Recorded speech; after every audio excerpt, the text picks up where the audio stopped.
Hey everyone, it's Brian with the Collecti-Bros podcast, and thanks for watching my path to enlightenment through Power Wash Simulator. All jokes aside, Power Wash Simulator is exactly what the title states it is. It's a simulation game where you run a power washing company, starting with small jobs such as your own van. Then you move on to homes, parks, amusement parks, and other things. All in all, there is a solid variety in the types of jobs and the level designs in this game. This game does not take itself too seriously, and the story was surprisingly fun. It's got plenty of twists and turns that I did not expect to see in a game about power washing. I mean, we're talking about ancient Egypt, UFOs, it's very History Channel vibes here. It gets pretty wild. In my opinion, this adds so much damn charm to this game. I mean, this game should be completely mundane. Just to remind everybody, we're talking about power washing here. I mean, be honest with me, people. Does this look fun to you at all? What if I told you that this was some of the most oddly satisfying, therapeutic, enlightenment-inducing gameplay that I have ever experienced in my entire life? Well, guess what? It is. The core loop of the gameplay is really simple. You select your job, you select the tools that you need, then you take aim and spray away. There's really not much on the surface of this game, but as you progress, you unlock new nozzles, new heads, different types of soaps, and other tools to help you on your journey to enlightenment. Honestly, the simplicity of the gameplay is one of the aspects that won me over. There's no time limits, there's no combat, there's no world-ending stakes, there's no pressure. I'm so sorry I had to make that shitty joke. Honestly, what you have here is just a nice change of pace from what we traditionally play as gamers. To state that the gameplay is completely mindless is not fair at all. There is a very small element of strategy you'll have to use here, such as certain soaps helping with rust, certain heads are more efficient on certain surfaces, but it's not StarCraft. Like, you're going to be okay if you just use the yellow head the whole time. It might just take you a little bit longer. There is a sensation that occurs that's kind of difficult to put into words when you select the perfect tool for the job, as perfect lines of cleanliness appear on top of a canvas of dirt and grime.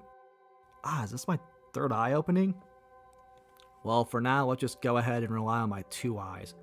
The graphics are clean and colorful. That is, after you wash away all the dirty brown colors, the dirty tan colors, the dirty black colors. It's nothing revolutionary. But the game is stylized, and that style stays consistent throughout your journey. Even when you're playing some of the licensed DLC, such as Wallace and Gromit, Warhammer, and Shrek, just to name a few, that style remains consistent. The amount of joy you get watching the dirt disappear and the world turn into a clean, vivid, colorful place can simply not be expressed vocally. Shit, why's my brain itch? I think that's my pituitary gland being decalcified, much like the surfaces I've been cleaning. Final step to achieve Nirvana through power washing relies on its sound. And this game makes it really easy to get into a trance-like state, again because of the simplicity of the sound design, or in this case, rather lack thereof. There is no music to distract you from your quest. There's only you and the washer. The hum of the water hitting various surfaces of metal, stone, wood. It's some sort of trance-inducing trigger that I failed to resist. When this game has all cylinders firing, time passes at a state of existence outside of human comprehension.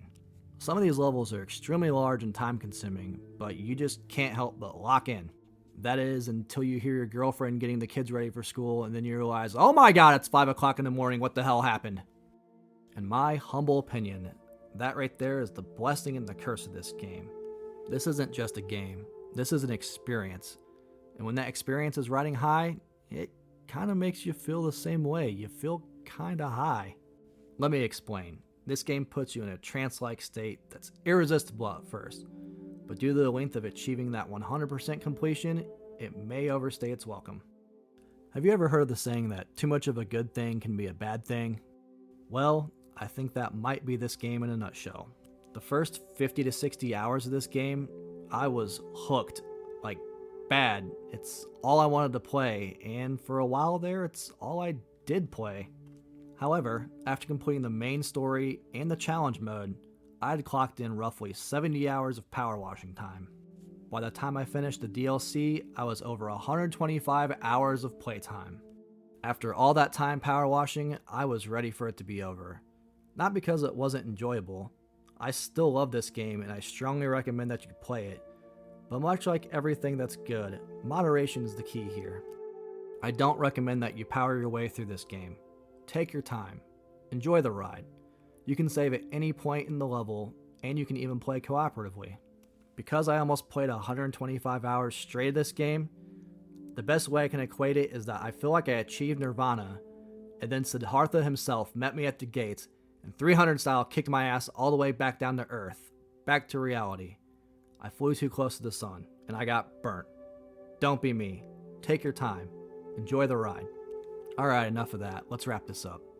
In conclusion, Power Wash Simulator is a game that turns the mundane, the ordinary, chores, work, however you want to word it, into a relaxing experience. The appeal of this game and the charm of this game are how it fully embraces its simplicity. This game is a strange duality of the mundane, the boring, the mindless, but also it's stimulating and exciting at the same time. The best way that I can explain this is, let's say you have a goal or a project, just anything that you've been working towards for a long time, and then you finally get to physically scratch it off your to-do list. It may not be a fun journey in a traditional sense, but boy, scratching it off knowing that you're done, it's pretty satisfying. My biggest takeaway from this game is that it made me feel something. It's something unique, it was something different. Just make sure you don't pig out on that feeling like I did, and you'll reach Nirvana too. Alright everybody, that about does it. I appreciate each and every one of you for watching. Let me know in the comments about your spiritual journey through power washing. Check out our channel for more video game related content. If you enjoyed this content or anything else on the channel, don't forget to like and subscribe. It actually does help out our channel tremendously. Alright gamers, stay oppressed, break that glass ceiling, Collecti-Bros out.